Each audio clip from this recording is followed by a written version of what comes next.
1,793. Ledgers tallied the lost. Pens slipped, locks held. In May 1793, the conciergerie smelled of wet rope, lamp oil, and paper, trying to forget. The registrar kept the Registre d'écrou, thick as a sermon, edged with grease, where each body became a line, and each line a weight.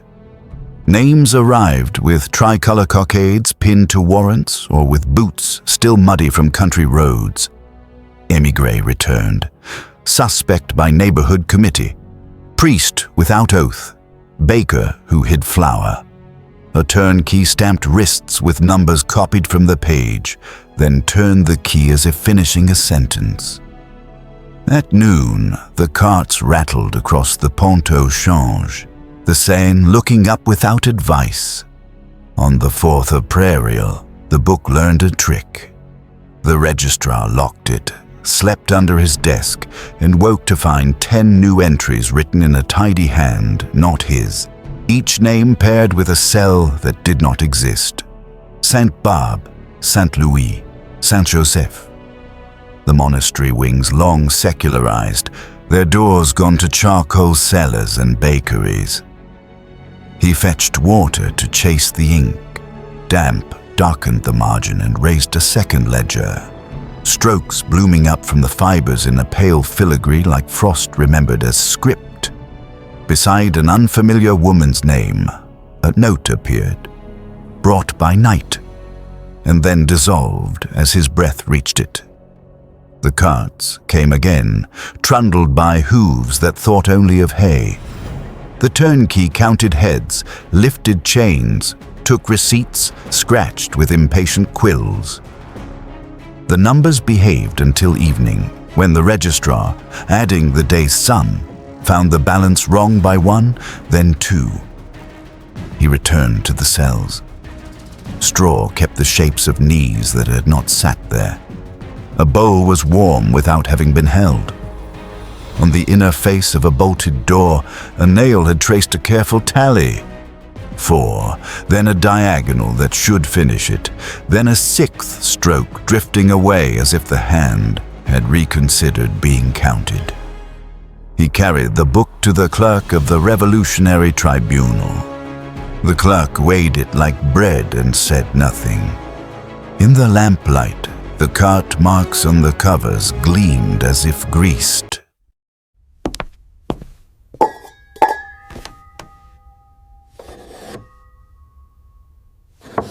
The convent of the Carmes had become a prison by rearranging its breadth. Pews stacked in the side chapel learned to be bunks. Confessionals forgot purposes and served as cupboards for bowls. The refectory door wore chalk, columns of names as thin as candle smoke, rewritten each morning because sleeves decide history. A guard named Lenoir, who had no patience for symbols, kept his own list on scraps, 6 to bread, 4 to water, 1 to the well for news. On a Tuesday, he added a 7th for the baker's wife, who always arrived with an empty basket. On Wednesday, the chalk announced 8, though the cells had yielded none. On Thursday, the chalk said 9, and Lenoir crossed the extra and found the line returned by night, thinner and higher, as if written from inside the wood. He tested the locks, counted bowls, marked shoulders. The stew still vanished in 10s, though he had counted 9 mouths. At matins, bells that no longer rang gave back the habit of sound. A bronze in the tower remembered its note and sent it down the stair as a tremor. In the corridor, prisoners tapped messages learned from sailors, 1 for A, 2 for B, or made their own alphabets with tin cups. Between real taps came a rhythm that followed no rule and yet finished their words. Lenoir chalked a grid to catch the pattern. The chalk answered with a diagonal of dots that resembled a staircase and refused to tell whether it climbed or descended. A cart from the tribunal arrived one afternoon earlier than fear allowed. Lenoir read the warrant. 3 names he recognized, and one he did not. M. Femme en blanc, without address. He searched cells. No woman in white lived at Carmes. But the bench shone where someone had sat, and a thread of linen clung to a splinter, the kind used to wrap a cap. When the cart departed, the chalk list had removed one of its own extras. The stew counted correctly, and Lenoir slept with his hands open, as if to convince the room he had nothing left to carry.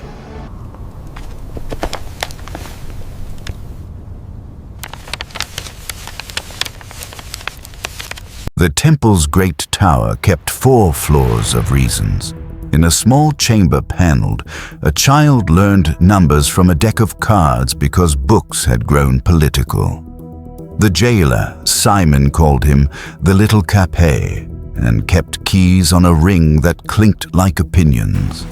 His wife folded shirts and tried to make the room kinder than the times. The register noted the child as un enfant, no baptismal name, no crown.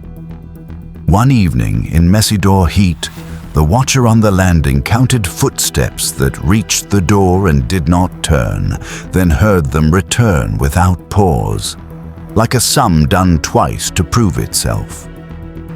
Inside, dust on the tiles held a pair of prints smaller than the boy's, and a third mark that looked like the place a knee had considered kneeling and changed its mind. The bowl of milk sweated under muslin, though no hand had touched it. A card lay face up on the chair. The 9 of hearts, a childish joke on the word cœur. The boy denied it with the sulks of a prince who had been demoted into childhood. In the night, the register downstairs, left open to dry after rain, ghosted a second line beneath the first, Enfant remis au calme, a transfer that had not occurred. The ink faded as the candles guttered, leaving only the impression pressed into the paper by a nib that had briefly believed itself. A turnkey tried the child's door at dawn and found the key colder than the iron around it, as if it had spent the night outdoors. In the stairwell, someone had written in soap, then wiped, Demeurez remained. Later that month, the register corrected itself in the ordinary hand. The child was moved upstairs, then downstairs, then behind thicker wood. The ghosted transfer did not return. In the paneling, a splinter shone where a hand had held too long, and within it, a thread of blue ribbon refused to come free. The watchman pocketed the card, felt its corner prickle his palm, and put it back on the chair with its hearts upright.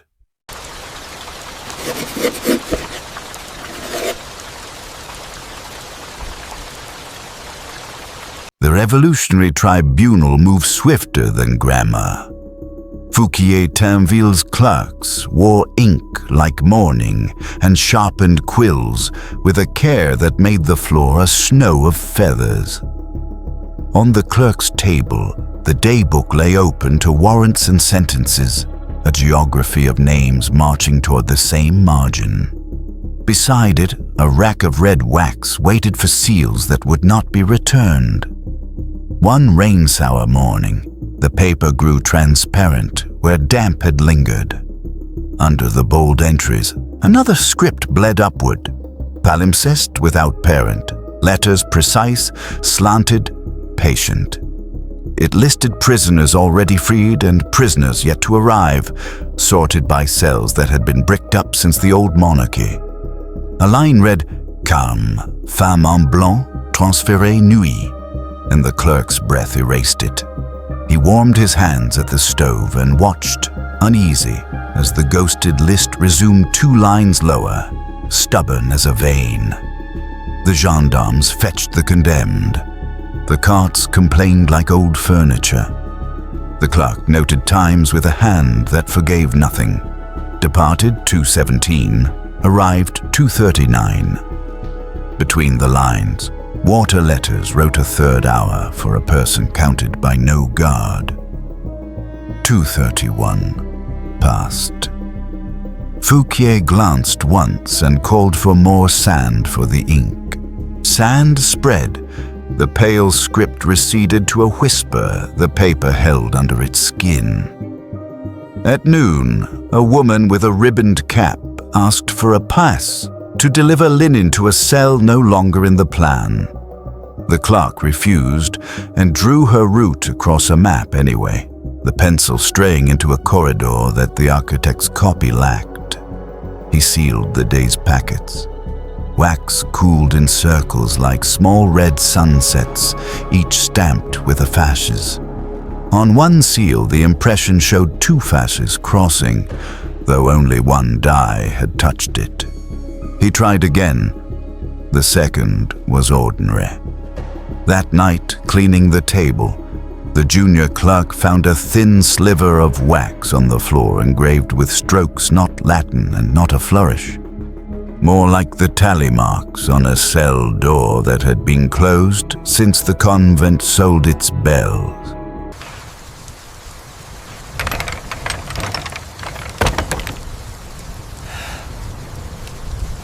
Place de la Révolution smelled of soap, rain and iron, persuaded into cleanliness.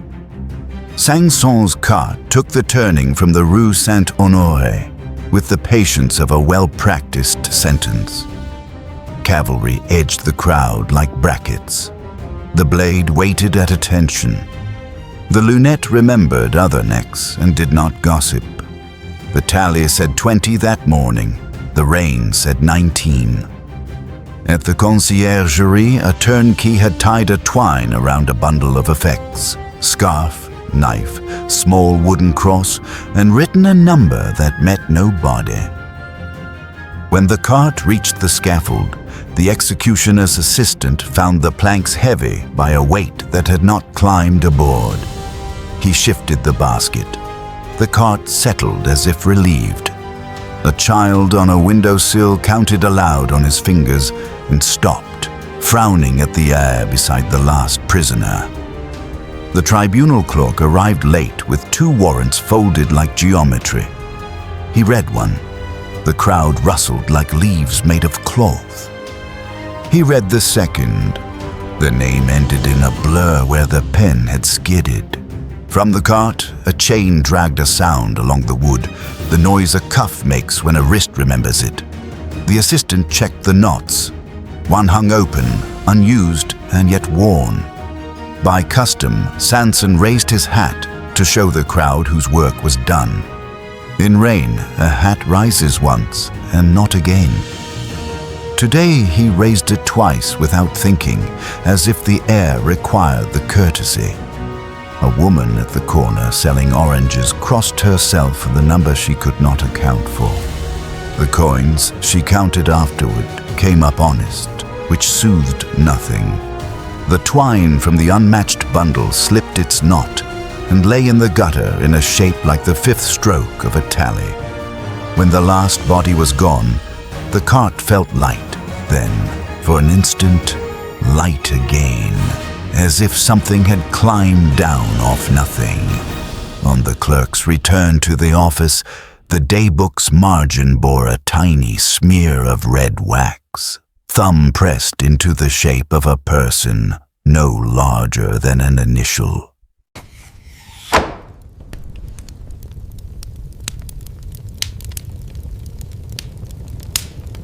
Autumn brought inspectors with pockets full of seals and the neat cruelty of inventories.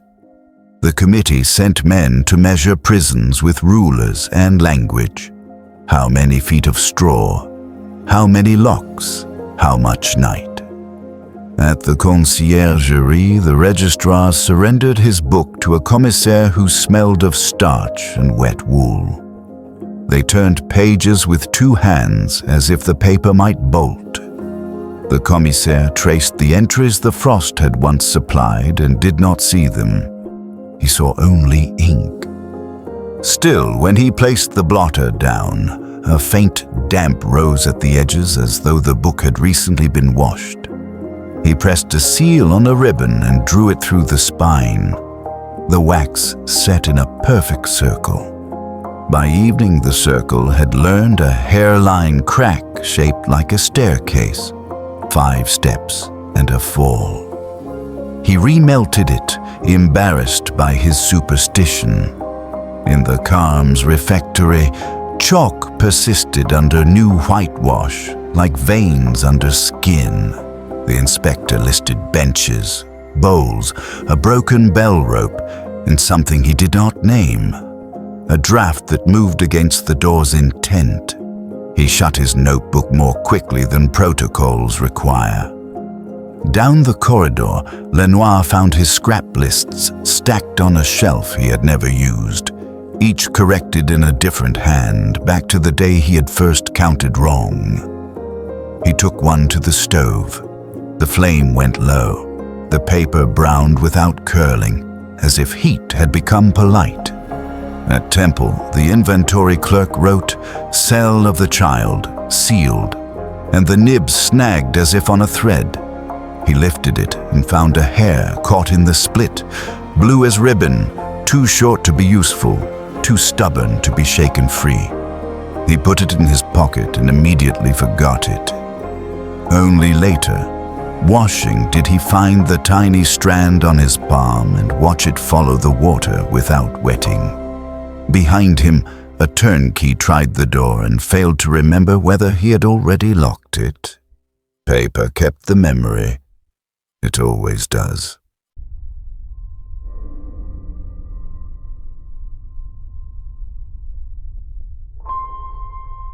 Today, the conciergerie sells tickets and remembers quietly. In the women's courtyard, the stone retains initials scratched with pins, letters that survived soap, scouring, paint, and the amnesia of administration. In Marie Antoinette's former chapel, the willow motif keeps its shadow, and visitors practice the art of not whispering. A case displays a registre d'écru copied in a clerk's firm hand. On cold days, the glass fogs from the outside and then, slowly, from within. A guide shows the Carme's surviving inscriptions, hope cut small to save space, and the place on the refectory door where chalk rises after rain, thin as veins. Hands stay politely at sides.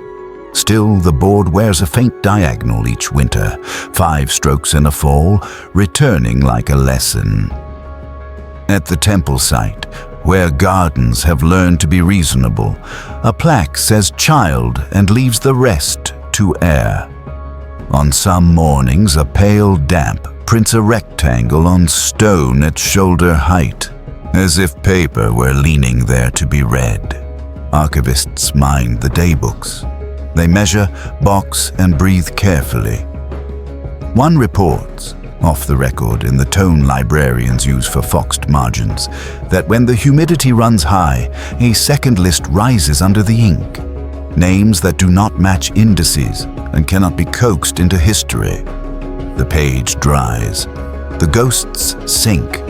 They are punctual. Stand near the river at dusk where the carts turned and count the lamps across the bridges. Your number will be sound, then wrong by 1, then sound again. A rope mark lies in the gutter only when it rains. A bowl in a glass case fogs on the side facing away from faces. No voices, only the room learning its old cadence. The scratch of a nib that has not touched the page, a tally finished by a stroke that has no hand, and footsteps that count a corridor that ends before the wall remembers to be there. The Revolution liked arithmetic. Paris kept some of it. The rest belongs to prisoners who taught their absence to write.